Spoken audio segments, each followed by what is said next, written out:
नमस्कार दोस्तों, स्वागत है आप सभी का हमारे चैनल भक्ति ज्ञान में। दोस्तों, आज मैं आपको दशा माता व्रत पर सुनी जाने वाली 9 कहानियां सुना रहा हूं। होली के 10वें दिन हिंदू धर्म में विवाहित महिलाएं अपने परिवार की सलामती और सुखमय जीवन के लिए चैत्र कृष्ण दशमी के दिन दशा माता का व्रत रखती हैं। एक राजा था, उसकी 2 रानियां थीं। बड़ी रानी के संतान नहीं थी, छोटी रानी के पुत्र था। राजा छोटी रानी और राजकुमार को बहुत प्यार करता था। बड़ी रानी छोटी रानी से ईर्ष्या करने लगी। बड़ी रानी राजकुमार के प्राण हर लेना चाहती थी। एक दिन राजकुमार खेलता खेलता बड़ी रानी के चौक में चला गया। बड़ी रानी ने राजकुमार के गले में एक काला सांप डाल दिया। छोटी रानी दशा माता का व्रत करती थी। राजकुमार दशा माता का ही दिया हुआ था। दशा माता की कृपा से राजकुमार के गले में सांप बिना नुकसान पहुंचाए चला गया। दूसरे दिन बड़ी रानी ने लड्डुओं में जहर मिलाकर राजकुमार को खाने को दे दिए। राजकुमार जैसे ही लड्डू खाने लगा तो दशा माता एक दासी का रूप धारण कर आई और राजकुमार के हाथ से लड्डू छीन लिए। बड़ी रानी का यह बार भी खाली चला गया। रानी को बड़ी चिंता हुई कि किसी भी तरह से राजकुमार को मारना है। तीसरे दिन जब राजकुमार फिर बड़ी रानी के आंगन में खेलने गया तो रानी ने उसे पकड़कर गहरे कुएं में धकेला दे दिया।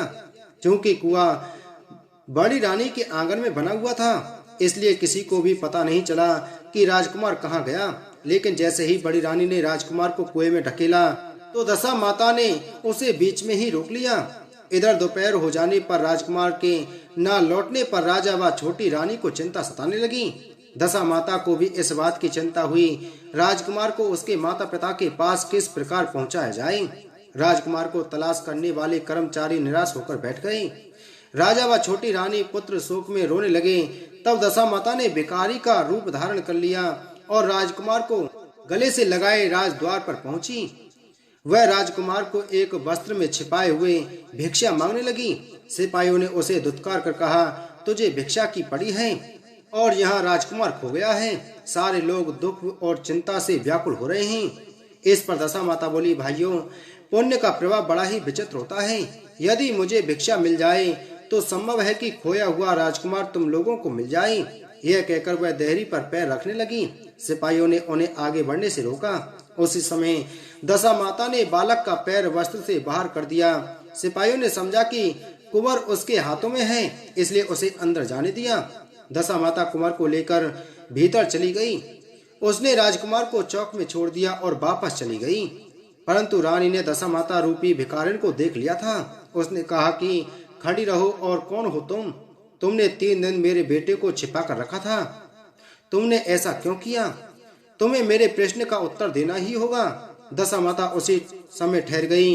उन्होंने बताया कि मैं तुम्हारे पुत्र की चोरी करने वाली नहीं हूँ। मैं तो तुम्हारी आराध्या देवी दशा माता हूँ। मैं तुम्हें सचेत करने आई हूँ कि बड़ी रानी तुमसे ईर्ष्या रखती है। वह तुम्हारे पुत्र के प्राण हर लेना चाहती है। एक बार उसने तुम्हारे पुत्र के गले में काला सांप डाला था, जिसे मैंने भगाया। दूसरी बार उसने इसे विष के लड्डू खाने को दिए, जिन्हें मैंने उसके हाथ से छीन लिए थे। इस बार उसने तुम्हारे राजकुमार को अपने आंगन के कुएं में ढकेल दिया था और मैंने इसे बीच में ही रोक दिया और रक्षा की। इस समय मैं भिखारिन के वेश में तुम्हें सचेत करने आई हूँ। यह सुनकर छोटी रानी दशा माता के पैरों में गिरकर क्षमा मांगने लगी। छोटी रानी विनीत भाव से बोली, जैसी कृपा आपने मुझ पर दर्शन देकर की है, मैं चाहती हूँ कि आप सदैव इस महल में निवास करें। मुझसे जो सेवा पूजा होगी मैं करूँगी। इस पर दशा माता बोली, मैं किसी के घर में नहीं रहती। जो श्रद्धा पूर्वक मेरा ध्यान स्मरण करता है, मैं उसी के हृदय में निवास करती हूँ।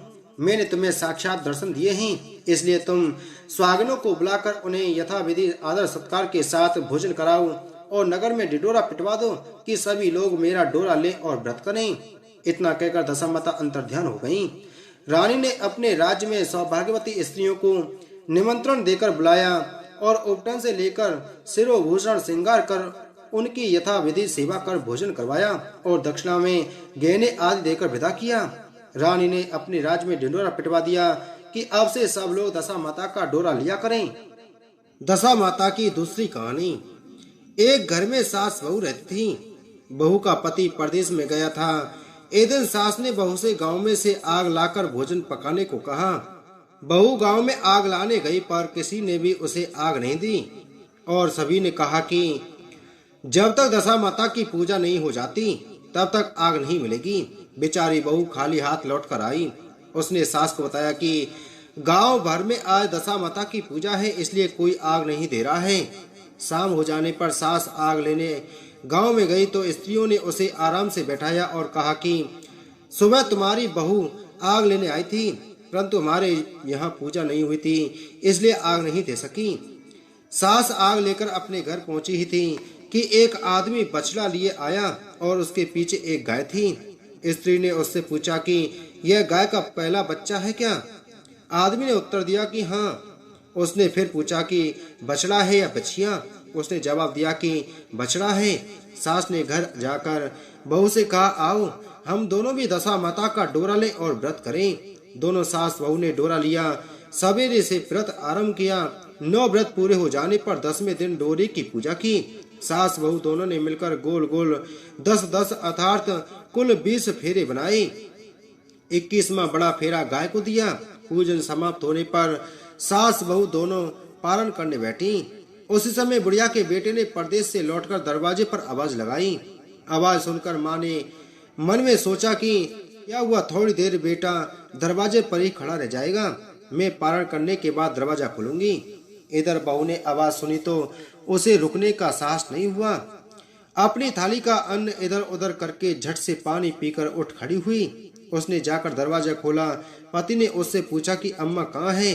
बहू ने उत्तर दिया कि वह तो अभी पारण कर रही हैं। तब पति बोला, मैं तुम्हारे हाथ का जल नहीं पीऊंगा, क्योंकि मैं 12 वर्ष के बाद घर आया हूँ।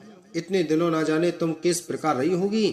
अम्मा आएंगी, वह जल लाएंगी, तब ही जल पीऊंगा। यह सुनकर स्त्री चुपचाप बैठ गई। इतने में उसकी अम्मा पारण कर अपनी थाली धोकर पी चुकी। तब वह लड़के के पास गई। लड़के ने माँ के पैर छुए। अम्मा उसे आशीर्वाद देकर बेटे को घर में ले आई। माता ने थाली परोस कर रखी। बेटा भोजन करने लगा। उसने हाथ में पहला ग्रास ही लिया था कि फेरों के वे टुकड़े जो बहू ने अपनी थाली में फेंक दिए थे अपने आप बेटे के सामने आने लगे। बेटे ने माँ से पूछा, यह सब क्या हो रहा है? माँ बोली, मैं क्या जानूं बेटा, बहू जाने। यह सुनकर बेटा आग बबूला होकर बोला, ऐसी बहू मेरे किस काम की, जिसके चरित्र की तुम साक्षी नहीं हो, उसको मैं घर में नहीं रख सकता। इसे अभी घर से निकालो। यदि ये घर में रहेगी तो मैं घर में नहीं रहूंगा। माँ ने बेटे को व्रत के पारण का सब हाल बताकर हर तरह से समझाया, परंतु वह मानने को तैयार नहीं हुआ। वह यही कहता रहा कि इसे घर से बाहर करो तो मैं रह सकता हूँ। माँ ने सोचा, बहू को थोड़ी देर के लिए बाहर कर देती हूँ, जब लड़के का गुस्सा उतर जाएगा तब बहू को बुला लूंगी। बुढ़िया ने बहू से कहा, देरी के बाहर जाकर पेड़ के नीचे थोड़ी देर के लिए खड़ी हो जा। जब बहू पेड़ के नीचे खड़ी हुई तो पेड़ बोला, मुझसे हटकर खड़ी हो, मैं दशा माता के विरोधी को छाया नहीं दे सकता। इस पर वह वहां से चलकर घड़ौची के पास गई। घड़ौची बोली, मुझसे हटकर खड़ी हो, मुझ पर इतना भार घड़ों का नहीं है जितना तेरा है। बहू यहाँ से हटकर घूरे के ढेर पर खड़ी हो गई। घूरे का ढेर बोला, मुझ पर इतना भार कूड़े का नहीं है जितना तेरा है, चल यहाँ से हटकर कहीं और खड़ी हो जा।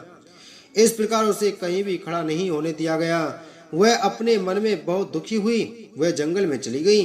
जंगल में भूखी प्यासी घूमती फिरती एक सूखे कुएं में गिर पड़ी। वह उसमें गिरी, परंतु उसे चोट नहीं आई। वह नीचे बैठ गई। अचानक राजा नल शिकार खेलते खेलते वहां आ पहुंचे। उनके साथी बिछुड़ गए थे। वह प्यास के कारण उसी कुएं पर आए जिसमें वह स्त्री बैठी थी। राजा नल के भाई ने कुएं में पानी के लिए लोटा डाला तो उस स्त्री ने लोटे को पकड़ लिया। भाई ने नल से कहा कि इस कुएं में किसी ने लोटा पकड़ लिया है। तब राजा नल ने कुएं पर आकर कहा कि तुम यदि पुरुष हो तो मेरे धर्म के भाई हो, और यदि स्त्री हो तो मेरी धर्म की बहन हो। तुम जो भी हो बोलो, मैं तुम्हें बाहर निकाल लूंगा। स्त्री ने आवाज दी। राजा ने उसे बाहर निकाल लिया तथा हाथी पर बैठा कर राजधानी ले आया। महाराज को शिकार से लौटकर महलों की ओर आते देखकर सेवकों ने महारानी को महाराज के आने की सूचना दी। सेवकों ने एक स्त्री को हाथी पर बैठा देखकर रानी को बताया कि महाराज एक नई रानी भी साथ ला रहे हैं। यह जानकर रानी बड़ी दुखी हुई। इतने में महाराज भी वहां आ पहुंचे। रानी ने हाथ जोड़कर विनती की, महाराज मुझसे ऐसे क्या गलती हो गई है जो मेरे रहते आपने दूसरा विवाह कर लिया। राजा नल ने हंसकर उत्तर दिया, वह तुम्हारी सौत नहीं ननद है, मेरी धर्म की बहन है। तुम्हें उसके साथ अपनी सगी ननद की तरह बर्ताव करना चाहिए। यह सुनते ही महारानी का मुख प्रसन्नता से कमल की भांति खिल उठा। वह बोली, अब तक मैं ननद का सुख नहीं जानती थी, अच्छा हुआ जो मुझे भाग्य से ननद भी मिल गई। राजा ने उसका नाम मुंह बोली बहन रखा और उसके लिए एक अलग महल बनवाया। उसके दिन अब सुख पूर्वक बीतने लगे। एक दिन राजा की घोड़ी का बच्चा हुआ तो राजमहल की स्त्रियां बधाई गीत गाने लगी। मुंह बोली बहन ने अपने दासियों से कहा, बाहर जाकर पता करो कि किस बात पर बधाई गीत गाई जा रही हैं। दासियों ने बताया, महाराज की घोड़ी ने अच्छी घड़ी में एक उत्तम बच्चे को जन्म दिया है, उसकी बधाई गाई जा रही है। मुंह बोली बहन ने पूछा, क्या घोड़ी ने पहली बार जन्म दिया है? दासियों ने उत्तर दिया, हाँ। तब मुंह बोली बहन ने महारानी के पास जाकर कहा, आओ भाभी रानी, हम तुम दोनों दशा माता का डोरा लें। रानी ने पूछा, डोरा क्या चीज है, मुझे समझाओ। वह बोली, दशा माता के व्रत का यह नियम है कि पहले पहल जब गाय या घोड़ी का स्त्री के प्रसव की खबर सुने तब डोरा लेकर व्रत आरंभ करते हैं। 9 व्रत करने के बाद 10वें दिन डोरे का पूजन करके विसर्जित करते हैं। इसी के साथ उसने पारण का नियम भी बताया। तब महारानी बोली, तुम्हारा व्रत तुमको फले। मैं पूरी और दूध की खीर खाने वाली रानी महारानी भला बन फरा गोले की पपड़ी खाकर कैसे रह सकती हूँ? ऐसा खाना खाए मेरा दुश्मन।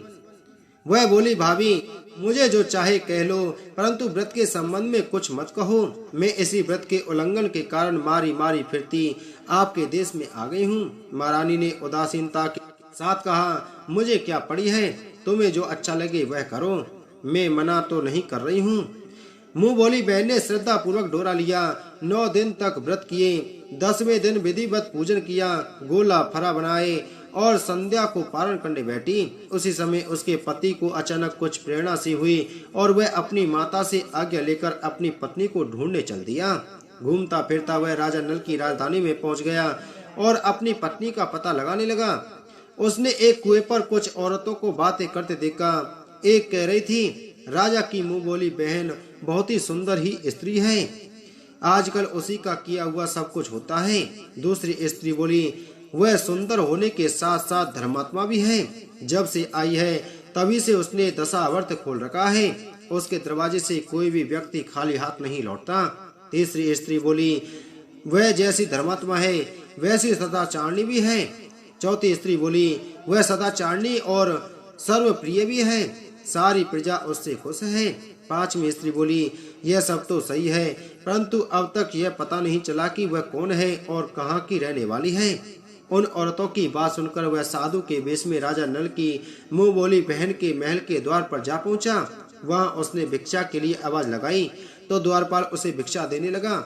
उसने द्वारपाल के हाथों से भिक्षा लेने से मना कर दिया और बोला, भिक्षा देने वाली स्वामिनी के हाथ से ही भिक्षा ग्रहण करूंगा, नहीं तो अपने रास्ते चला। तब द्वारपाल ने उससे कहा, इस समय वह दशा माता का व्रत करके पारण कर रही हैं, पारण समाप्त होने के बाद ही वह तुमको भिक्षा दे सकती हैं, तब तक तुम इंतजार करो। वह चुपचाप बैठकर इंतजार करने लगा। पारण कर लेने के बाद वह मुट्ठी भर मोती लेकर आई, परंतु सामने अपने पति को पल्ला फैलाए देखकर वह मुस्कुराती हुई लौट गई। दोनों ने एक दूसरे को पहचान लिया था। महारानी ने मुंह बोली ननद को मुस्कुराते देखकर कहा, जब से तुम आई हो आज तक मैंने मुस्कुराते नहीं देखा, आज इस साधु को देखकर हंसने का क्या कारण है? मुंह बोली बहन ने उत्तर दिया कि वह साधु हमारे घर का है। रानी ने पूछा, तब वह ऐसे क्यों आया है? उसने कहा, वह अभी मेरा पता लगाने आया है। महारानी ने राजा नल से कहा, तुम्हारी मुंह बोली बहन के घर के लोग आए हैं। राजा ने कहा, उनसे कह दो कि अभी यहाँ से घर जाकर वहाँ से हमारी हैसियत से आए, तब मैं बहन की विदाई करूंगा। राजा नल की मुंह बोली बहन का पति घर जाकर अपनी माँ से बोला, तुम्हारी बहू राजा नल के यहाँ उसकी बहन बनकर रह रही है, वह रोज दशा व्रत करती है और नियम धर्म से दिन बिताती है। तब उसकी माता ने उसे आज्ञा दी कि बहू को ले आओ। वह डोली पीनस बाजे गाजे कहार आदि के साथ यथाचित सज धज कर राजा नल की राजधानी को चल दिया। राजा ने उसका यथोचित आदर सत्कार किया और कुछ दिन मेहमानी में रखकर विधि पूर्वक बहन की विदाई की। जब वह महल के बाहर निकल चलने लगी तो महल भी उसके पीछे पीछे चलने लगा। तब महारानी बोली, ननद जी तुम चली और मेरा महल भी ले चली, जरा पीछे मुड़कर तो देखती जाओ। जो ही उसने मुड़कर पीछे की ओर देखा तो राजा का संपूर्ण राजसी वैभव अचानक लुप्त हो गया। राजा की मुंह वाली बहन तो अपने पति के साथ आनंद से रहने लगी, परंतु राजा नल व रानी का यह हाल हो गया कि वे दोनों कमरी कतरी ओढ़े फिरने लगे। उनके भोजनालय में पत्ते खड़खड़ाने लगे। राजा नल ने रानी से कहा, अब हमें यहाँ से कहीं दूसरी जगह चले जाना चाहिए। रानी पतिव्रता स्त्री थी, उसने राजा की आज्ञा मान ली। चलते चलते वे एक गांव के पास पहुंचे। वहां पर बेरी के पेड़ पर बेर लगे हुए थे। राजा रानी दोनों भूखे थे। उन्होंने बेरों को उठाया तो बेर लोहे के हो गई। इस प्रकार राजा रानी जिस वस्तु को भी हाथ लगाते वह कंकड़ पत्थर में बदल जाते थे। इतने पर भी राजा रानी आगे बढ़ते गई। रास्ते में उन्हें एक व्यापारी मिला। व्यापारी ने राजा रानी को पहचान लिया। उसने राजा रानी के भोजन के लिए सेर भर आटा दिया। वे आटा लेकर नदी के किनारे गए। वहां रानी भोजन बनाने लगी और राजा नल स्नान करने चले गए। उस नदी में मछुआरे मछलियां पकड़ रहे थे। मछुआरों ने राजा को 4 मछलियां दी। रानी ने मछलियां भूनकर रोटियां बना ली। राजा नल भोजन करने बैठे तो रोटियां ईंट में परिवर्तित हो गईं और मछलियां उछलकर नदी में चली गईं। वहां से चलकर राजा रानी अपनी मुंह बोली बहन के यहाँ गई। बहन को जब पता लगा कि भाई भाभी आए हैं तो उनसे सेवकों ने पूछा, कैसे आए हैं? सेवकों ने कहा कि भिखारियों के हाल में आए हैं। यह सुनकर उसे बड़ी लज्जा आई। उसने राजा रानी को एक कुमार के यहाँ ठहरा दिया।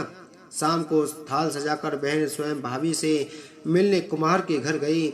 उसने भाभी के सामने थाल रखा तो भाभी ने कहा कि इस थाल में जो कुछ भी है उसे कुमार के चक्के के नीचे रख दो और चली जाओ। ननद थाल का सामान चक्के के नीचे रखकर चली गई। थोड़ी देर में राजा ने आकर रानी से पूछा, कहो बहन आई थी, क्या लाई थी? रानी ने कहा, आई तो थी, पर जो कुछ लाई थी मैंने इस चक्की के नीचे रखवा दिया है। राजा ने वहां देखा तो वहां कंकड़ पत्थरों के सिवा कुछ भी नहीं था। राजा को समझते देर न लगी कि यह सब बुरी दशा के कारण है। भला वह मेरे लिए कंकड़ पत्थर क्यों लाएगी? अब राजा रानी वहां से चलकर अपने मित्र के घर गए। मित्र को लोगों से पता चला तो उसने उनसे पूछा, कैसे आना हुआ? उन्होंने उत्तर दिया, भिखारियों के हाल में आए हैं। मित्र ने दुखी होकर कहा, कोई बात नहीं, जैसे आए वैसे अच्छे आए, आखिर मित्र हैं, उन्हें मेलों में ले आओ। मित्र ने उन दोनों का स्वागत किया, स्वादिष्ट भोजन करवाया। एक कमरे में उनके लिए पलंग बिछवा दिए। उस कमरे में एक खूंटी पर 9 लख का हार टंगा था। आधी रात के समय राजा तो सो गए, परंतु रानी जाग रही थी। रानी ने देखा कि हार वाली खूंटी के पास दीवार में एक मोर का चित्र बना हुआ है। मोर धीरे धीरे हार को निगल रहा है। रानी ने राजा को जगाकर वह दृश्य दिखाया। राजा ने सोचा, यहाँ से चुपचाप भाग चलना चाहिए, नहीं तो सवेरे चोरी का कलंक लगेगा, तब मित्र को क्या मुंह दिखलाएंगे। बेचारे राजा और रानी रात में ही उठकर जंगल की तरफ चले गए। दोनों चलते चलते एक दूसरे राजा की राजधानी में पहुंच गए। वहां अतिथि और भिक्षुकों को दशावर्त दिया जाता था।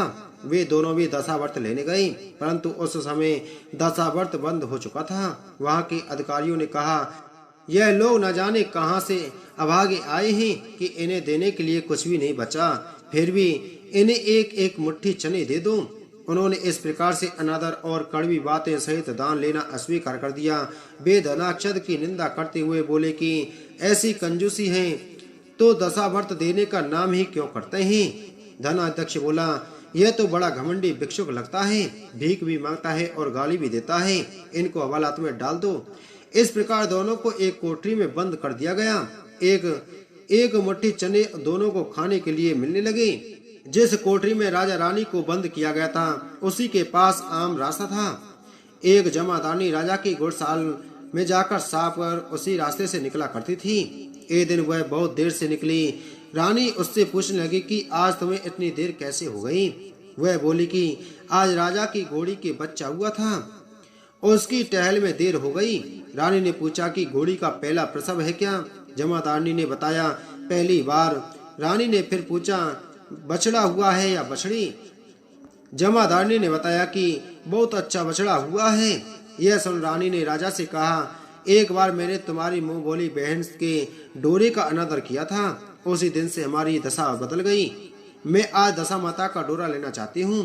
राजा ने कहा, परंतु यहाँ पूजा की सामग्री कहाँ से आएगी? उसके नियम धर्म का पालन कैसे होगा? रानी ने उत्तर दिया, दशा माता सब कुछ करेंगी, मैं तो उन्हीं का नाम लेकर डोरा लेती हूँ, फिर जो होगा देखा जाएगा।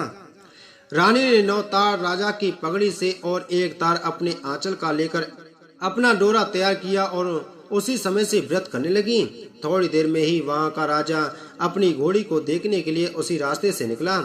राजा ने नल दंपत्ति को कोठरी में बंद देखकर पूछा कि वे लोग कौन हैं और इनका क्या अपराध है। पहरेदारों ने कहा, ये लोग भिक्षा लेने आए थे, ये आपको आशीर्वाद देने के बदले गालियां देते थे, इसी कारण धनाध्यक्ष ने इन लोगों को कैद में डाल दिया है। राजा ने कहा, यह तो इनका कोई अपराध नहीं है, इनको मनवांचित भिक्षा नहीं मिली होगी, इसलिए ये गालियां देने लगे होंगे।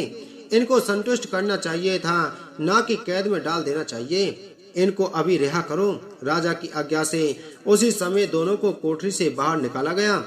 राजा उनके पांव में पद्म का और माथे पर चंद्रमा देखकर पहचान गया कि यह तो राजा नल और रानी दमयंती हैं। इस पर उसने दोनों हाथों से हाथ जोड़कर क्षमा मांगी और हाथी पर बैठाकर अपने महल में ले गया।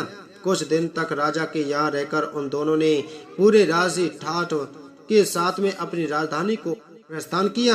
रास्ते में वे पहले अपने मित्र के यहाँ गए। मित्र ने राजा नल की आने की खबर सुनकर लोगों से पूछा, मित्र आए तो कैसे आए? लोगों ने कहा, अब की बार तो राजसी ठाठ वाट के साथ हाथी, घोड़े, डंका, निशान, पालकी, पीनस एवं फौज को साथ लेकर आए हैं। मित्र ने कहा, अच्छी बात है, आने दो। मेरे लिए तो वैसे तब थे वैसे ही अब भी हैं, आखिर है तो मित्र ही। राजा रानी मित्र के महल में गए। मित्र ने उनको आदर सत्कार के साथ उसी स्थान पर ठहराया जिस स्थान पर पहले ठहराया था।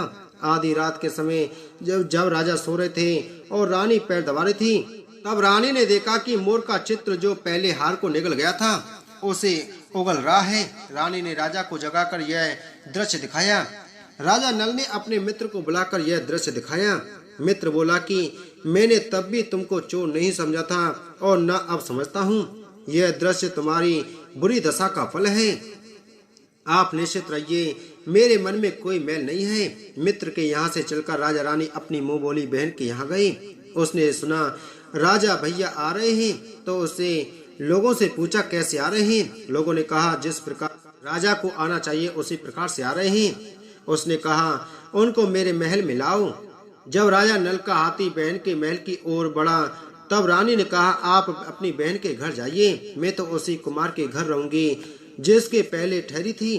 राजा ने कहा, जिस कारण इतने दुख उठाए, तुम फिर उससे झगड़ा मोल लेना चाहती हो, यह तुम अच्छा नहीं कर रही हो। परंतु रानी नहीं मानी, वह कुमार के घर ही ठहरी। राजा बहन के घर चले गए। शाम को राजा की बहन भाभी के लिए थाल सजाकर कुमार के यहाँ आई। उसने भाभी के सामने थाल रख दिए। भाभी सोने चांदी के गहने उतार उतार कर रखने लगी और कहने लगी, खाओ रे मेरे सोने चांदी के गहने खाओ, हम भूखे नंगे क्या खाएंगे। यह ओलाना सुन ननंद बोली, यह ओलाना किसे देती हो? मुझसे उस समय जो कुछ हो सका वो उस समय लाई थी, वही अब भी लाई हूँ। विश्वास ना हो तो चक्के के नीचे अब भी देख लूं। सचमुच चक्के के नीचे देखा तो वहां पर माणिक मोतियों का ढेर लगा था। रानी यह सब देखकर सन्न रह गई। वह बोली, नंद जी, तुम्हारा कोई दोष नहीं है, ये तो हमारी बुरी दशा का परिणाम था। रानी ने ननद का लाया हुआ सामान तथा उनमें अपनी तरफ से कुछ और जवाहरात मिलाकर ननद को वापस कर दिया, परंतु ननद को पूजा का न्योता देना भूल गई। वहां से चलकर राजा सूरा गाय के पास गए। गाय ने सेना सहित राजा को भर पेट दूध पिलाया। वहां से आगे चलकर वे नदी के तट पर पहुंचे तो वहां पड़ाव डाला, भोजन बनवाया गया। जब राजा भोजन करने बैठे तो उसी समय नदी में उछलकर गिरी हुई भुनी भुनाई मछलियां अपने आप थाली में गिर पड़ी। वह रोटियां जो ईंट बन गई थीं, फिर से रोटियां बन गईं। राजा ने कहा, यह सब क्या हो रहा है, कुछ समझ में नहीं आता। रानी ने बताया कि ये रोटियां और मछलियां वे ही हैं जो उस दिन हमें नसीब नहीं हुई थी। मैं यदि आपसे उस समय कहती कि तली हुई मछलियां जल में उछल गईं और रोटियां ईंट की बन गईं, तो आप कदापि भी इसे सच नहीं मानते। इसी कारण मुझे बहाना बनाना पड़ा था। अब राजा रानी अपनी राजधानी की ओर आगे बढ़े। जब राजा की फौज अपनी राजधानी के समीप पहुंची तो वहां के लोगों ने समझा कि दूसरे राजा ने राजधानी पर आक्रमण कर दिया है। वे घबरा गए। वहां के लोग नजराना लेकर राजा से मिलने गांव के बाहर आए, परंतु यह क्या, यह तो अपने राजा हैं। लोगों की प्रसन्नता का ठिकाना न रहा। वे श्रद्धा भक्ति के साथ महाराज के आगे चलकर उन्हें उनके महल में ले गए। राजा रानी ने महल में प्रवेश किया। रानी ने तुरंत दशा माता की पूजा का प्रबंध किया। उसने पूजा में नगर की सब सौभाग्यवती स्त्रियों को बुलाया। भगवती के भोग के लिए सब प्रकार के पकवान बनाए गए। आटे की 10 बतियां, 10 शक्कर की गुंजियां और 10-10 अठवाइयां स्वागनों के आंचल में डाली। स्वागनों का श्रृंगार करके दशा माता की पूजा आरंभ हुई। कलश स्थापित करके दीपक को जलाया गया, परंतु उसकी बत्ती जली नहीं। इस पर पंडितों ने कहा कि कोई न्योता पाने वाला न्योतने को तो नहीं रह गया है, स्मरण किया जाए, उसके आने पर ही दीपक जल जाएगा। रानी ने सोच विचार कर बताया कि ननद न्योतने से रह गई है।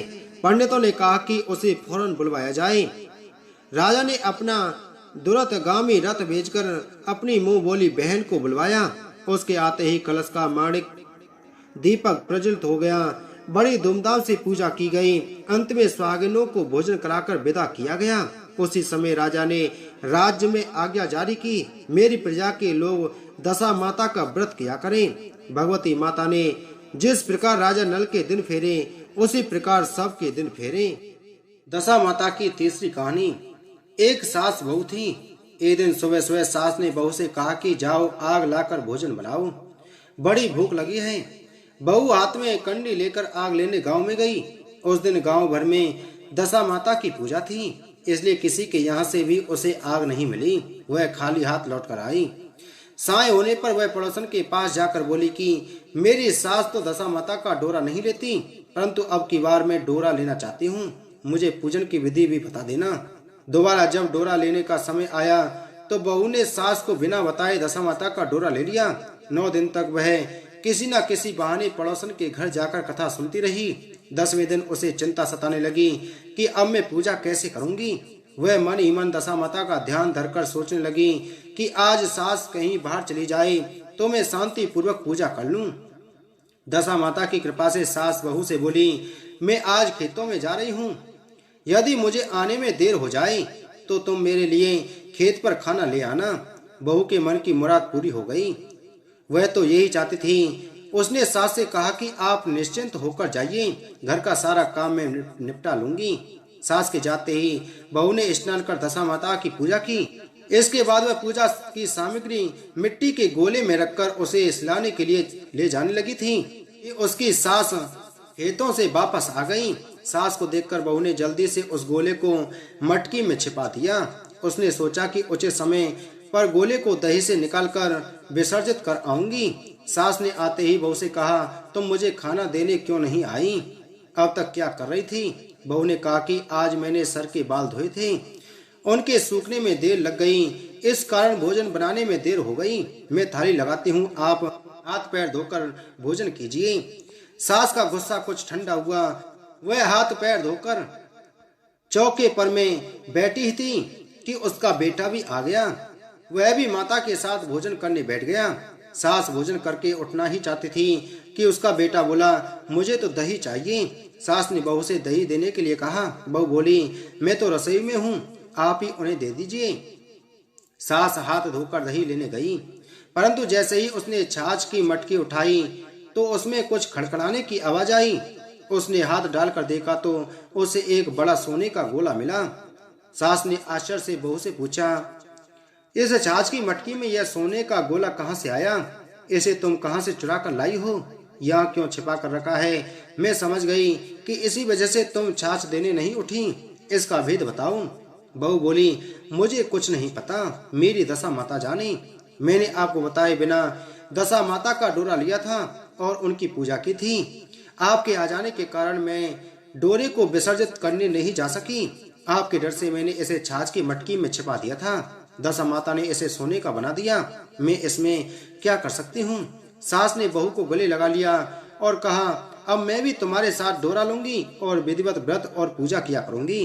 हे दशा माता, जैसा तुमने इनको दिया वैसे ही सब भक्तों पर कृपा करना। दशा माता की चौथी कहानी। एक साहूकार था, उसके परिवार में 5 पुत्र, उनकी बहुएं तथा एक पुत्री थी। पुत्री का विवाह हो चुका था परंतु उसका गौना नहीं हुआ था। इस कारण वह अभी अपने माता पिता के घर में रह रही थी। एक दिन साहूकार की पत्नी दशा माता का डोरा ले रही थी। उनकी बहुओं ने भी डोरा लिया। बहुओं ने अपनी सास से पूछा कि क्या ननद के लिए भी डोरा लेना है। सास ने कहा हाँ। इस पर बहुओं ने कहा कि उनकी तो विदाई होने वाली है, यदि व्रत से पहले ही विदा हो गई तब क्या होगा। सास ने उत्तर दिया, मैं व्रत का सारा सामान साथ में रख दूंगी, वह अपनी ससुराल में पूजा कर लेगी। ऐसा ही हुआ। उसके ससुराल लेने से उसका पति आ गया। माँ ने बेटी को विधि पूर्वक विदा किया और उसकी पालकी में पूजा का सब सामान रखवा दिया। लड़की जब अपने ससुराल पहुंची तो उसके घर के आंगन में गलीचा बिछाकर बैठाया गया। आस पड़ोस की महिलाएं नई बहू को देखने आने लगीं। सब उसकी सुंदरता और गहने कपड़ों की तारीफ करने लगे। किसी की निगाह उसके गले में बंधे डोरे पर पड़ गई। वह बोली, बहू की माँ बड़ी टोटके वाली है। सबकी निगाहें उसकी बात सुनकर उसके गले में पड़े डोरे पर पड़ी। सभी स्त्रियां डोरे के बारे में अपनी अपनी राय प्रकट करने लगीं। शाम को सास, ननद, देवरानी, जेठानी, घर की सभी स्त्रियां भी उसी डोरे की चर्चा करने लगीं। सब डोरे की निंदा कर रही थीं। सुबह से शाम तक डोरे के बारे में सुनते सुनते बहू का दिमाग खराब हो गया। उसने डोरे को गले से उतार कर जलती हुई आग में डाल दिया। डोरे के जलते ही सारे घर में आग लग गई। घर में रखा सब धन धान्य जल गया। सब आदमी अपने प्राण बचाकर घर से बाहर भागे। अब घर में केवल नई बहू और उसका पति रह गया, बाकी सब भाग गए थे। घर का सारा सामान जल गया था। घर में अब ना तो खाने को अन्न था और ना ही पहनने के लिए वस्त्र बचे थे। इसलिए दोनों पति पत्नी गांव छोड़कर रोजगार खोजने चल दिए। चलते चलते वे उसी गांव में पहुंच गए जहां की वह लड़की थी। लड़की ने अपने पति से कहा, तुम यहाँ भाड़ झोंको और मैं भी कोई काम ढूंढती हूँ। पत्नी का कहना मानकर वह भाड़ झोंकने लगा और वह स्वयं एक कुएं पर जाकर बैठ गई। उस कुएं पर सारे गांव की स्त्रियां पानी भरने आया करती थीं। उस लड़की की भाभियां उस कुएं पर पानी भरने आई परंतु उन्होंने अपनी ननद को नहीं पहचाना। वे उससे बोली, तुम तो किसी भले घर की लड़की मालूम लगती हो, कुछ काम करना चाहती हो तो बोलो। लड़की बोली, काम तो करूंगी परंतु कोई नीच काम नहीं करूंगी। बड़ी भाभी बोली, हमारी ननद ससुराल चली गई है, तुम हमारे बच्चों की देखभाल करती रहना और हमारे घर में से सीधा लेकर अपना भोजन बना लिया करना। लड़की इस काम के लिए राजी हो गई। लड़की की भाभियां अपने घर आईं और सास से बोली, कुएं पर एक अनाथ लड़की बैठी है, वह हमारे घर रहने और बच्चों की देखभाल करने को राजी है, आप कहो तो हम उसे रख लें। सास ने कहा, खुशी से रख लो परंतु आपस में कलह मत करना। सब बहुएं राजी हो गईं। वे आप वापस कुएं पर आईं और उसे घर ले आईं। वह अपने भतीजे और भतीजियों की देखभाल करने लगी और अपना जीवन निर्वाह करने लगी। एक दिन दशा माता का डोरा लेने का अवसर आया। सास के कहने पर सब बहुओं ने डोरा लिया। बहुओं ने सास से पूछा कि क्या इस लड़की के लिए भी डोरा लेना है। सास ने कहा, हाँ लेना है। बहुओं ने कहा, इसी प्रकार आपने ननद जी के लिए भी डोरा ले लिया था परंतु पूजा से पहले ही उनकी विदाई हो गई। अब इस लड़की को डोरा दिलाना चाहती हो, यदि यह पूजा से पहले चली गई तो क्या होगा। सास बोली, तुम्हारी ननद ने अपने घर जाकर पूजा की होगी, यह लड़की पूजा होने तक इसी घर में रहेगी तो अपने आप पूजा में शामिल हो जाएगी और यदि कहीं चली गई तो वहां पर भी पूजा कर लेगी। सर्वसम्मति से लड़की ने भी दशा माता का डोरा ले लिया। 9 दिन तक वह दशा माता की कहानी तथा व्रत पूजन में शामिल होती रही। 10वें दिन लड़की की माता व बहुओं ने सर से स्नान किया और घर में चौका लगाया तथा पूजन की तैयारी करने लगी।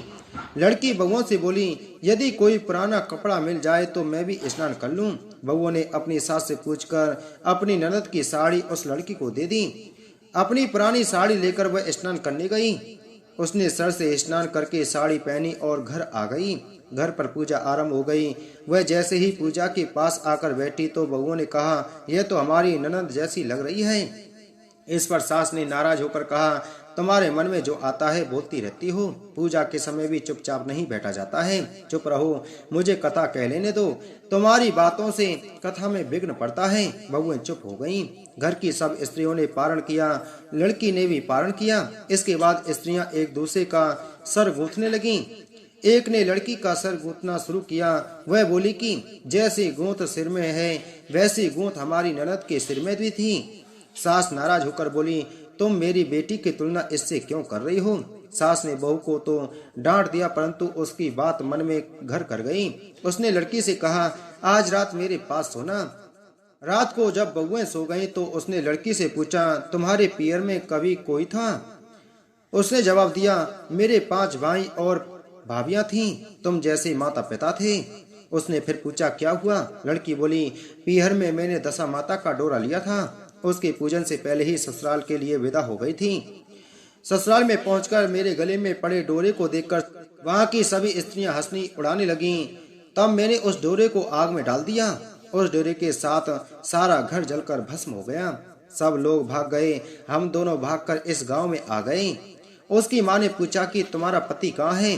लड़की ने कहा, वह भड़बूंजे के यहाँ भाड़ झोंकता है। दशा माता के प्रकोप से हमारी ये हालत हो गई।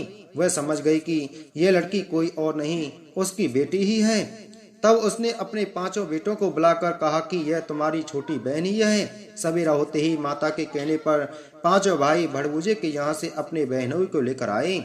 उन्होंने उसको स्नान कराया और उत्तम वस्त्र पहनने को दिए। कपड़े पहनकर वह सुंदर साहूकार दिखाई देने लगा। वह कुछ दिन ससुराल रहकर अपने घर चला गया। घर पहुंचकर उसने देखा कि सब लोग पहले की तरह सुख पूर्वक रह रहे हैं। इसके बाद वह अपने ससुराल आया और अपनी पत्नी को विदा कर घर ले गया। वह अपनी दशा पर विचार करती हुई जा रही थी। मार्ग में एक नदी पड़ी। उस नदी में स्नान करके अप्सराएं दशा माता का डोरा ले रही थीं। उनके पास एक डोरा बच गया था। वह अप्सराएं बोली, यदि इस डोली में कोई उच्च वर्ग की स्त्री हो तो उसे ये डोरा दे दें। उन्होंने डोली के पास जाकर पता किया और वह डोरा उस लड़की को दे दिया। जब लड़की अपनी ससुराल पहुंची तो सास थाल सजाए, ननद कलश लिए और देवरानी जिठानी अन्य मांगलिक वस्तुएं लिए उसका स्वागत करने के लिए खड़ी थीं। नेग दस्तूर हो जाने के बाद लड़की को आसन पर बैठाया गया। आसन पर बैठने के बाद लड़की ने कहा, आप लोगों ने पहली बार दशा माता के डोरे के लिए अपशब्द कहे थे, जिसका फल ये हुआ कि घर के सब लोग बिछुड़ गए तथा घर का धन धान्य जलकर स्वाह हो गया।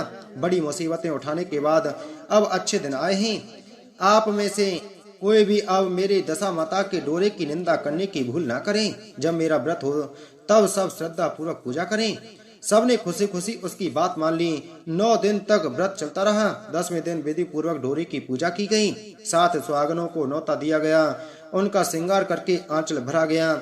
इस प्रकार दशा माता का पूजन समाप्त हुआ। जिस प्रकार दशा माता ने उस लड़की के दिन फेरे, वैसे ही हे दशा माता सभी के दिन फेरना और सब पर अपना आशीर्वाद बनाए रखना। दशा माता की 5वीं कहानी। एक राजा की 2 रानियां थीं। राजा की प्यारी रानी को लक्ष्मी कहा जाता था और दूसरी रानी को रानी होने पर भी कुलक्ष्मी कहा जाता था। एक दिन लक्ष्मी रानी क्रोध होकर लकड़ी का पट्टा ले मलिन कपड़े पहनकर कोप भवन में जा लेटी। राजा ने लक्ष्मी से पूछा, तुम कोप भवन में क्यों पड़ी हो? तुम क्या चाहती हो?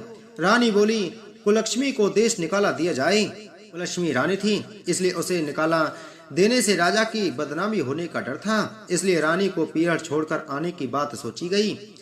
राजा ने पटरानी को एक रथ में सवार कराया और स्वयं घोड़े पर चढ़कर रथ के साथ चलने लगा। एक बीहड़ जंगल में पहुंचकर राजा ने रथ को रुकवाया। पालकी ढोने वालों को वहां से हट जाने को कहा गया। राजा रानी को उस जंगल में छोड़कर घोड़ी पर सवार होकर अपने महल में आ गया। कुलक्ष्मी को बाट जोड़ते सारी रात बीत गई। रानी को प्यास लगी। वह रथ से उतरकर पानी की तलाश में चल दी। रानी ने आसपास पानी खोजा, परंतु उसे कोई जलाशय नहीं दिखाई दिया। रानी ने एक सारस के जोड़े को एक तरफ जाते देखा। रानी कुलक्ष्मी सारस के जोड़े के पीछे चल दी। चलते चलते वह एक नदी के किनारे पहुंच गई। रानी ने सोच आदि से निवृत्त होकर उसी नदी में स्नान किया और जल पीकर अपनी प्यास बुझाई। उस समय कुछ अन्य स्त्रियां भी स्नान कर रही थीं। स्नान करने के बाद उन स्त्रियों ने दशा माता का डोरा लिया। उनके पास एक डोरा बच गया। उन्होंने रानी से डोरा लेने का अनुरोध किया। रानी डोरा लेकर अपने रथ में आकर बैठ गई। दशा माता ने रानी की परीक्षा लेने के लिए एक बुढ़िया का वेश धारण कर उसके रथ के पास आई। वह रानी से बोली कि बेटी, यहाँ बैठी क्या कर रही हो? रानी ने बुढ़िया से कहा, पहले तुम बताओ तुम कौन हो? बुढ़िया ने उत्तर दिया, मैं तुम्हारी मौसी हूँ। तब रानी उसके गले लगकर रोने लगी। उसने अपनी विपदा भरी सारी कहानी बुढ़िया को बता दी। अंत में रानी ने बुढ़िया से कहा, अब मुझे केवल तुम्हारा ही सहारा है, मेरी रक्षा करो। दशा माता की कृपा से उसी जगह माया का शहर बस गया। रानी के भाई भाभी आदि सारा मायका वहां प्रकट हो गया। रानी ने अपने पियर के साथ मिलकर 9 दिन दशा माता की कथा कहानियां सुनाई। 10वें दिन डोरे की पूजा होनी थी। उस दिन सवेरे उठकर दशा माता ने रानी से कहा, नदी में स्नान कर आओ, वहां तुमको स्वर्ण कलश मिलेगा, तुम उसे ले लेना और जो डोली तुम्हें लेने आई उसमें बैठ जाना। किसी से ये मत पूछना कि यह डोली किसकी है। रानी ने नदी में स्नान किया। वह स्नान करके बाहर निकल आई तो उसे 2 स्वर्ण के कलश नदी के किनारे रखे मिले। उन्हीं के पास रेशमी वस्त्र रखे थे। उन वस्त्रों को रानी ने पहन लिया। वह चलने को तैयार हुई तो उसे डोली आती दिखाई दी। वह डोली में बैठ गई और अपने घर पहुंच गई। घर पहुंचकर उसने माया के परिवार की सब महिलाएं सहित दशा माता के डोरे की पूजा की, सुहागनों को भोजन कराया। इसके बाद उसने पारण किया। अब रानी अपने पीहर में आनंद पूर्वक सबके साथ मिलकर रहने लगी। इधर कुछ समय बाद राजा को रानी कुलक्ष्मी का ध्यान आया। राजा ने विचार किया कि जिस दिन से मैं रानी को जंगल में छोड़कर आया हूँ, तब से उनका कोई समाचार नहीं मिला। चलकर देखना चाहिए कि रानी कुलक्ष्मी का क्या हाल है। मंत्रियों ने राजा को समझाया कि अब रानी से मिलना आपके लिए ठीक नहीं होगा, परंतु राजा ने मंत्रियों की बात पर कोई ध्यान नहीं दिया। वह घोड़े पर सवार होकर उसी स्थान पर पहुंचा जहां पर रानी को छोड़ आया था। राजा को यह देखकर बड़ा आश्चर्य हुआ कि यहाँ तो सघन वन था, परंतु अब यहाँ रमणीक बस्ती बसी हुई है। राजा ने लोगों से पूछा, यह कौन सी नगरी है?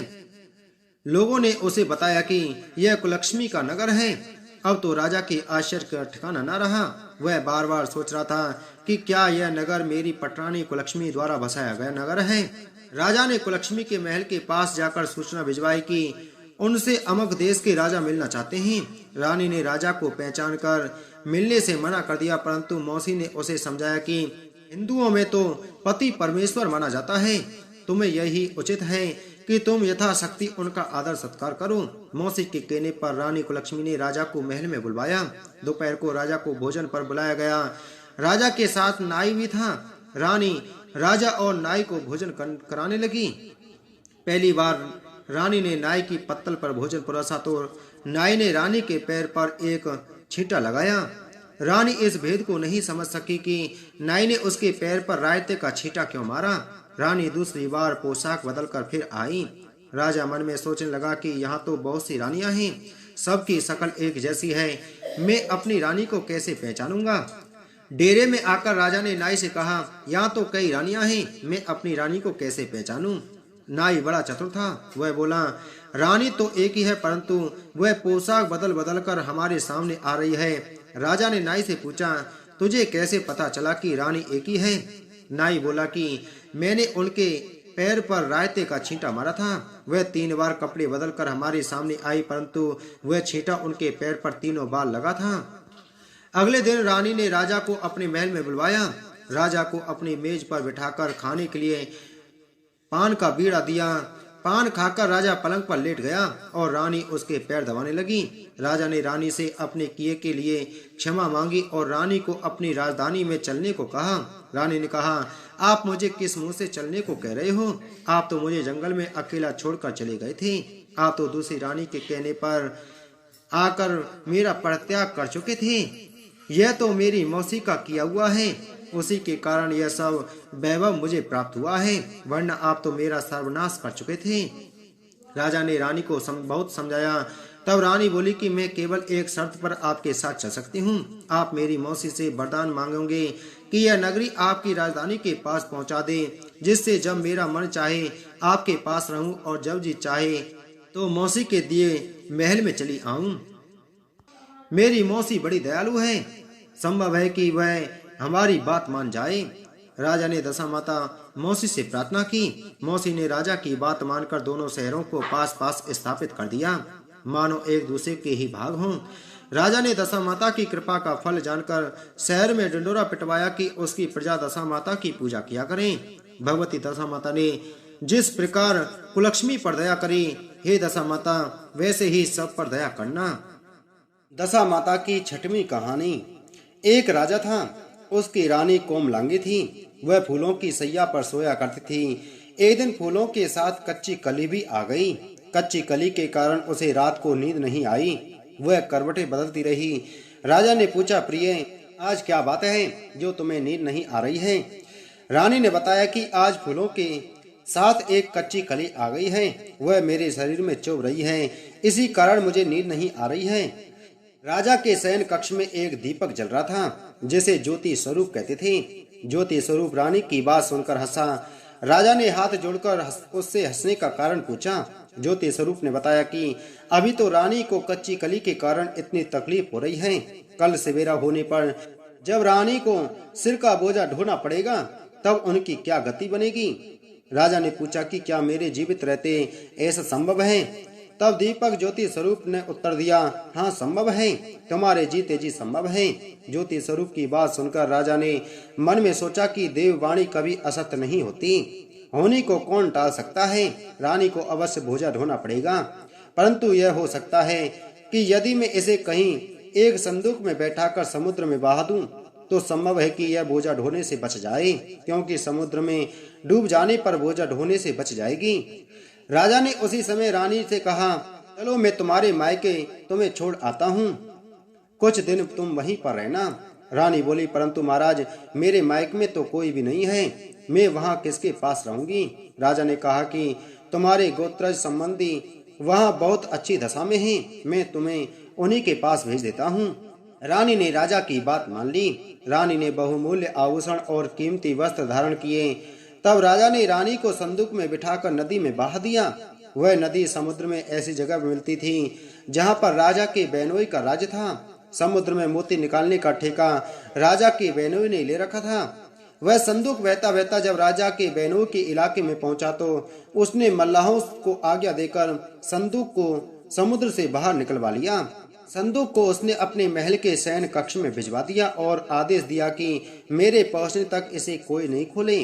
राजा का बेनोई, जो उस जगह का स्वयं राजा था, उसके शयन कक्ष में संदूक के पहुंचते ही रानी को पता चला कि इस संदूक को राजा ने समुद्र में पाया है, तो वह फौरन शयन कक्ष में आई।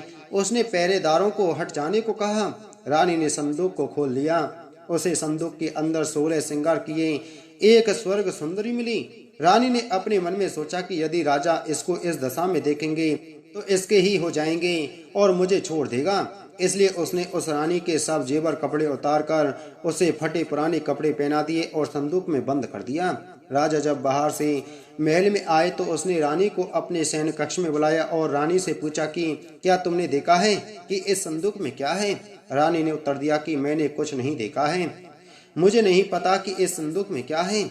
राजा ने रानी के सामने संदूक खुलवाया तो उसे संदूक के अंदर फटे पुराने कपड़े पहने हुए एक स्त्री दिखाई दी, जो भिखारिन सी लग रही थी। रानी ने कहा, यह कोई भिखारिन लग रही है, इसको कारखाने में भिजवा दिया जाए, वहाँ लकड़ी ढोकर अपना जीवन निर्वाह करती रहेगी। राजा ने रानी के कहे अनुसार उसे कारखाने में भिजवा दिया। एक दिन रानी की सहेलियां नदी में स्नान करके दशा माता का डोरा ले रही थीं। उनके पास एक डोरा रह गया था। वे सोच रही थी कि इस डोरे को किसे दिया जाए कि उसी समय लकड़ी ढोने वाली रानी वहां आ गई।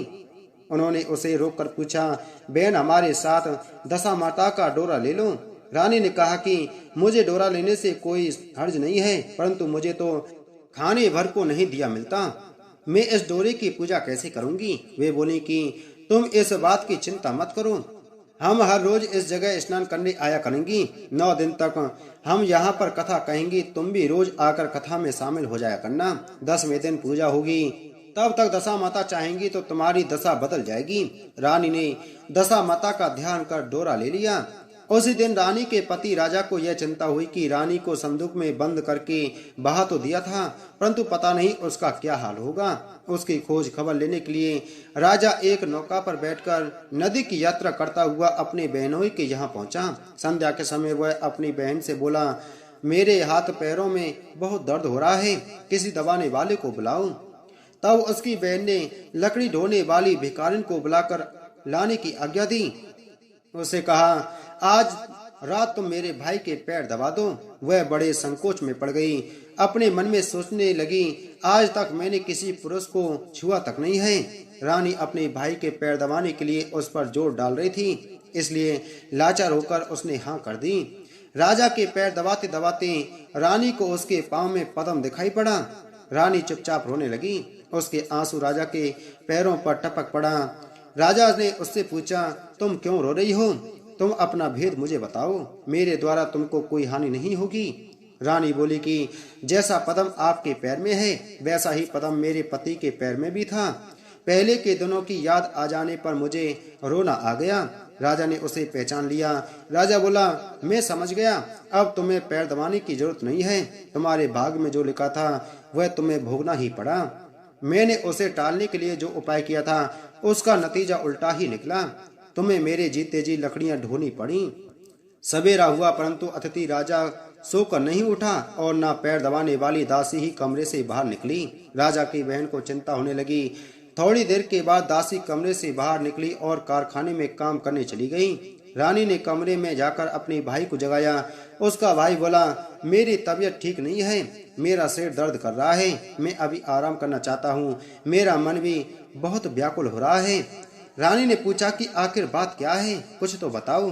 राजा ने कहा, बड़ी शर्म की बात है, मैंने तुम्हारी भाभी को जानबूझकर संदूक में बैठाकर तुम्हारे पास इसलिए भेजा था कि इसे यहाँ आराम से रखा जाएगा, परंतु उसे तो यहाँ लकड़ियाँ ढोनी पड़ रही हैं। उसके तुमने सारे गहने कपड़े उतार कर उसे रास्ते की भिखारिन बना दिया। उसकी बहन बोली, मैंने उसे नहीं पहचाना। उसने दासियों को भेजकर उसे चुपचाप अपने पास बुलाया। उसके आने पर बहन ने अपनी भाभी से माफी मांगी और उसके पैर पकड़ लिए। कुछ दिनों तक राजा अपने बहन के यहाँ रहकर रानी को साथ लेकर राजधानी में लौट आया। रानी ने अपने महल में पहुंचकर सुहागिनों को न्योता भेजा। बड़े धूमधाम से दशा माता के डोरे की पूजा की और नगर में ढिंढोरा पिटवाया गया कि आज से अमीर गरीब सब दशा माता का डोरा लिया करें और श्रद्धा पूर्वक पूजा किया करें। जिसके पास पूजन पारण के लिए धन की कमी हो तो वह महल से ले जाया करें। जिस प्रकार रानी के दिन दशा माता ने फेरे, हे दशा माता, वैसे ही सबकी दशा को ठीक करें। दशा माता की 7वीं कहानी। एक वृक्ष पर नर और मादा 2 पक्षी रहते थे। उनके कोई संतान नहीं थी। अन्य पक्षी मादा पक्षी को बांझ कहकर घृणा करते थे। मादा चिड़िया बच्चे न होने के कारण बहुत दुखी रहती थी। एक दिन वह अपनी स्थिति पर विचार करती हुई अकेली नदी पर पानी पीने गई। वहां पर स्त्रियां दशा माता का डोरा ले रही थीं। उनका एक डोरा बच गया था। उन्हें कोई उच्च वर्ग की स्त्री नहीं दिखाई दी जिसे वह डोरा दे देती। उन्होंने सोचा कि इस चिड़िया के गले में इस डोरे को बांध देते ही यह यहाँ पर रोज आकर कथा सुन लिया करेगी। इसे पूजन की विधि बता देंगे तो यह भी पूजन के दिन पूजा कर लेगी। तदनुसार उन्होंने चिड़िया के गले में दशा माता का डोरा बांध दिया और उसे समझा दिया कि प्रतिदिन 9 दिन तक यहाँ आकर कहानी सुन लिया करो। 10वें दिन 21 गेहूं के दाने लाकर उनमें से एक दाना दशा माता के नाम से नदी में डाल देना और बाकी 20 दाने तुम स्वयं खा लेना। चिड़िया ने 9 दिन तक नियम पूर्वक दशा माता की कहानी सुनी। 10वें दिन स्त्रियों द्वारा बताई गई विधि के अनुसार डोरा व 1 गेहूं का दाना नदी में डालकर पारण किया। कुछ दिनों के बाद उस चिड़िया के भी बच्चे हो गए। अन्य चिड़ियों को बड़ा आश्चर्य हुआ कि ऐसे तो बच्चे होते ही नहीं थे, अब बच्चे कैसे होने लगे। वे चिड़िया बोली, जब मुझे बच्चे नहीं होते थे तो सब मुझे बांझ कहकर दुत्कारती थी, अब मुझे दशा माता की कृपा से बच्चे होने लगे हैं। चिड़ियों के पूछने पर उसने दशा माता का डोरा लेने का सारा हाल कह सुनाया और पूजा की विधि का भी वर्णन सुना दिया। तब से जंगल की सारी चिड़ियां दशा माता का व्रत करने लगी। दशा माता की 8वीं कहानी। पुराने समय की बात है कि एक घर में एक जेठानी देवरानी थी। वे दोनों निसंतान थीं। वे मेहनत करके पेट पालती थीं। दोनों व्रत पूजन कुछ भी नहीं करती थीं। एक दिन दोनों प्रातःकाल गांव में आग लेने गईं। उस दिन गांव में दशा माता का पूजन था, इसलिए उन्हें किसी के यहाँ से भी आग नहीं मिली। आग न मिलने पर जेठानी देवरानी से बोली, आज हम दोनों का भी व्रत रहेगा। शाम को आग मिलने पर ही रसोई बनाकर भोजन करेंगे। शाम हो जाने पर जेठानी अपनी पड़ोसन के यहाँ से आग लेने गई। पड़ोसन ने उसे आदर पूर्वक बैठाया। जेठानी ने पड़ोसन से पूछा, दशा माता का पूजन करने से क्या होता है। पड़ोसन ने बताया कि जिस बात की इच्छा करके डोरा लिया जाता है वह इच्छा पूर्ण हो जाती है। जेठानी यह सुनकर पड़ोसन से बोली, अगली बार जब डोरा लेना हो तो मुझे भी बताना, मैं भी डोरा लूंगी। जेठानी जैसे ही आग लेकर घर से बाहर आई तो उसे गाय चरकर आती दिखाई दी। ग्वाला पीछे आ रहा था, उसके कंधे पर एक बछड़ा था और एक गाय बछड़े को चाटते हुए चल रही थी। पड़ोसन ने ग्वाले से पूछा, तुम्हारी गाय के पहली बार प्रसव हुआ है क्या? ग्वाले ने बताया कि हाँ। पड़ोसन ने फिर पूछा, गाय ने बछड़ा दिया है या बछिया? ग्वाला ने बोला, बछड़ा दिया है। यह जानकर जेठानी ने पड़ोसन से कहा कि घर जाकर दशा माता का डोरा ले लो। 9 दिन तक व्रत रखकर कथा सुनना तथा 10वें दिन सिर सहित स्नान करके पूजन करना। दशा माता चाहेंगी तो 10 दिन के भीतर ही तुम्हारी मनोकामना पूर्ण हो जाएगी। जेठानी ने घर आग जाकर सारी बातें देवरानी को बताई। दोनों ने दशा माता से मनौती मांगी कि यदि हम दोनों की संतान होगी तो हम सुहागनों को न्योता देंगे। दोनों ने दशा माता का डोरा लिया। दशा माता की कृपा से डोरे की पूजा से पहले ही दोनों देवरानी जेठानी गर्भवती हो गईं। 9 महीने 9 दिन के बाद दोनों के यहाँ 2 लड़कों ने जन्म लिया। लड़कों के नामकरण संस्कार के बाद देवरानी ने जेठानी से कहा, हमने जो सुहागनों को नौतने की मनौती मांगी थी उसे अब पूरा करना चाहिए। जेठानी ने कहा कि अभी ऐसी क्या जल्दी है, जब लड़कों का अन्नप्राशन संस्कार होगा तब सुहागनों को न्योता देंगे। जब लड़कों का अन्नप्राशन संस्कार हुआ तब देवरानी ने जेठानी से सुहागनों को नौतने की बात कही, परंतु जेठानी ने बात को टाल दिया और कहा कि लड़कों के मुंडन संस्कार पर सुहागनों को न्योता देंगे। होते होते कुछ समय बाद लड़कों का मुंडन संस्कार भी हो गया। देवरानी ने जेठानी को सुहागनों को नौतने की बात कही। जेठानी बोली, लड़कों की सगाई के समय ही सुहागनों को न्योता देंगे। लड़के बड़े हो गए, उनकी सगाई भी हो गई, परंतु जेठानी ने अब की बार भी सुहागनें नहीं नौती। जेठानी बोली, जिस दिन लड़कों के फेरे होंगे उसी दिन सुहागनों को न्योता देंगे। इस पर देवरानी बोली, बहन तुम्हारी जब इच्छा हो तब सुहागनों को न्योता देना, परंतु मैं तो लग्न के दिन ही सुहागनों को न्योता दूंगी। देवरानी ने लग्न के दिन ही सुहागनों को न्योता दिया, परंतु जेठानी ने कुछ भी परवाह न की। लग्न के बाद मात्र का पूजन करके दोनों दूल्हे बारात सजाकर बैंड बाजे सहित ब्याहने चल दिए। देवरानी के बेटे का विवाह बड़े धूमधाम से सकुशल पूर्ण हो गया, परंतु जेठानी ने सुहागनों को न्योता नहीं दिया था, इसलिए दशा माता ठीक फेरे के समय उसे उठाकर ले गई। दूल्हे के सहसा गायब हो जाने के कारण वर कन्या दोनों में हाहाकार मच गया। उसकी बारात खाली हाथ घर लौट आई, परंतु लड़की की माता बड़े संकट में पड़ गई। इस अधब्याही लड़की से कौन विवाह करेगा? पड़ोस की चतुर सुहागिनों ने लड़की की माता को समझाया कि ब्याह का जो सामान बचा है उस सामान को लड़की के हवाले कर दिया जाए। लड़की भिखारियों को सदा व्रत देने लगी। एक दिन एक साधु तीर्थ यात्रा करता हुआ आया। गांव से घने जंगल में एक पीपल का पेड़ था। लोग इस पीपल के पेड़ को पारस पीपल कहते थे। उसी पेड़ पर दशा माता का निवास था। साधु चलता चलता शाम को उसी पेड़ के नीचे ठहर गया। झाड़ूदार ने आकर उसी पेड़ के पास में मैदान में झाड़ू लगाई। भिस्ती ने मस्क से वहां पर छिड़काव कर दिया तथा माली ने यहाँ फूल बिखेर दिए। तब अनेक देवता अनेक प्रकार की पोशाक पहनकर आने लगे तथा स्थान पर बैठने लगे। सबके बाद में स्वर्ग के राजा इंद्र का सिंहासन उतरा। इसी के साथ स्वर्ग की अप्सराएं आकर सिंहासन की चारों ओर नाचने लगीं। उसी समय अधव्याय लड़के को गोद में लेकर दशा माता पीपल के पेड़ से नीचे उतरी। इंद्र के साथ स्वर्ग से एक सूरा गाय भी आई थी। उसने 2 गिलास दूध दिया था। लड़के ने अधव्याय के भाग का एक गिलास अलग रख दिया गया। दूसरे गिलास का दूध भी पी लिया। जब तक अप्सराओं का नाच गान होता रहा, दशा माता लड़के को गोद में लेकर बैठी रही। प्रातः काल होते ही देवताओं का दरबार भंग हुआ। साधु भी वहां से चलकर गांव में आया। साधु महाराज गांव में भिक्षा मांगते मांगते अधव्यायी लड़की के घर पर पहुंचा। लड़की ने आदर पूर्वक साधु को बैठाया और भोजन तैयार किया। लड़की ने 3 पत्तल परोस कर रखे। पहली पत्तल अधव्यायी अपने पति के लिए रखी, दूसरी पत्तल बाबाजी के सामने रखी और एक पत्तल अपने सामने रखी। बाबा ने अपने आप कहा, वाह, जो बात मैंने रात वहां देखी वही बात यही भी देखने को मिल रही है। लड़की ने पूछा, क्या बात है बाबाजी? साधु बाबा ने बात टालते हुए कहा, हम बैरागी लोग ऐसी अनेक बातें कहते रहते हैं, तुम्हें ऐसी बातों से क्या मतलब? तुम तो भोजन करो और भगवान का भजन करो। लड़की ने हट पकड़ ली। उसने कहा, जब तक आप अपनी कही बात का खुलासा नहीं करेंगे मैं भोजन नहीं करूंगी। इस पर भी साधु बाबा चुप रहे। तब लड़की बोली कि आप साधु हैं और मैं सती हूँ। आप या तो अपने कथन को स्पष्ट कीजिए कि आपने रात में क्या देखा, नहीं तो मैं आपको साफ दे दूंगी। तब साधु बाबा ने रात का सारा किस्सा कह सुनाया। यह सुनकर लड़की ने बाबा के साथ पीपल के पेड़ के पास जाने का निश्चय कर लिया। साधु बाबा आगे आगे चले और लड़की उनके पीछे पीछे चलती रही। साधु बाबा लड़की को पारस पीपल के पास छोड़कर चले गए। संध्या होने पर नित्य की तरह जमादार ने झाड़ू लगाई, मिस्त्री ने अपनी मस्क से पानी का छिड़काव किया और माली ने फूल बिछाए। देवताओं के राजा इंद्र आए, अप्सराओं का नाच गान प्रारंभ हो गया। उसी समय दशा माता पीपल के पेड़ से नीचे उतरकर दरबार में बैठ गई।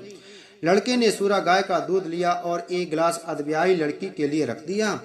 जैसे ही लड़के ने दूध का गिलास मुंह पर लगाया, त्यों ही लड़की दूसरा गिलास हाथ में लेकर वर के सामने आ गई। वह बोली, अपना भाग लेने के लिए मैं उपस्थित हूँ, मेरे लिए क्या आज्ञा है, मैं सेवा करने के लिए तैयार हूँ।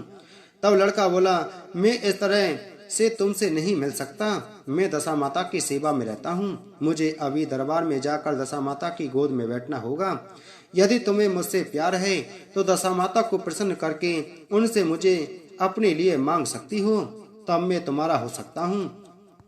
लड़का दूध पीकर दशा माता की गोद में जाकर बैठा। लड़की अप्सराओं के साथ नाच गाने लगी।